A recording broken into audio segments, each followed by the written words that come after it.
마르코가 전한 거룩한 복음입니다. 그때 예수님께서 제자들과 함께 집으로 가셨다. 그러자 군중이 다시 모여들어 예수님의 일행은 음식을 들 수조차 없었다. 그런데 예수님의 친척들이 소문을 듣고 그분을 붙잡으러 나섰다. 그들은 예수님께서 미쳤다고 생각하였던 것이다. 한편 예루살렘에서 내려온 율법 학자들이 그는 베엘제불이 들렸다고도 하고 그는 마귀 우두머리의 힘을 빌려 마귀들을 쫓아낸다고도 하였다. 그래서 예수님께서는 그들을 부르셔서 비유를 들어 말씀하셨다.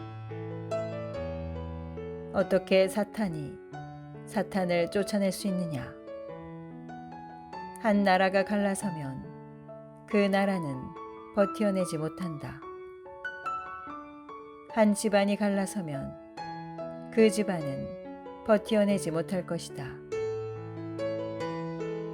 사탄도 자신을 거슬러 일어나 갈라서면 버티어내지 못하고 끝장이 난다.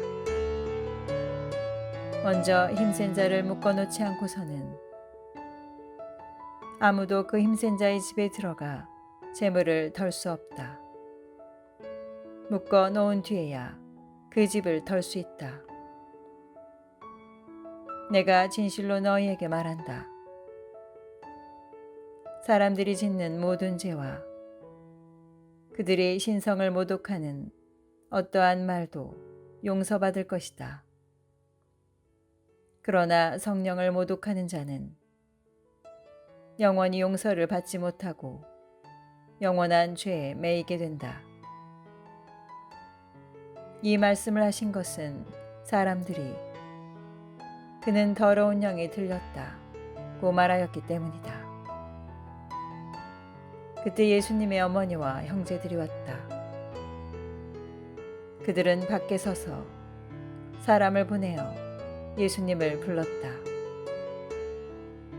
그분 둘레에는 군중이 앉아 있었는데 사람들이 예수님께 보십시오.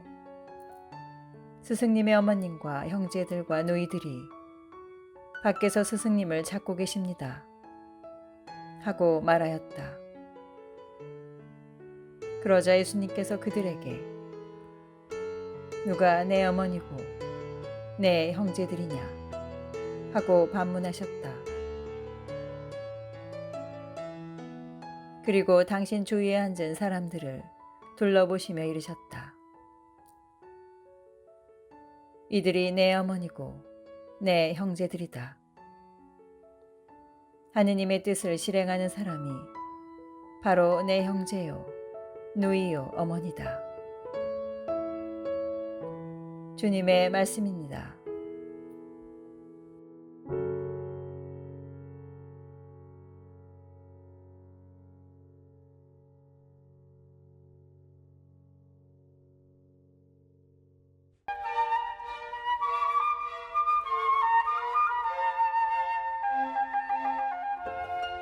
오늘의 묵상입니다.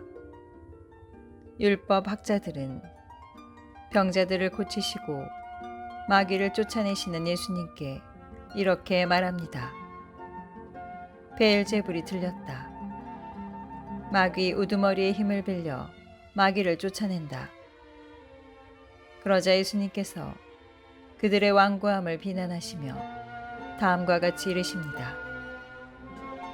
사람들이 짓는 모든 죄와 그들이 신성을 모독하는 어떠한 말도 용서받을 것이다.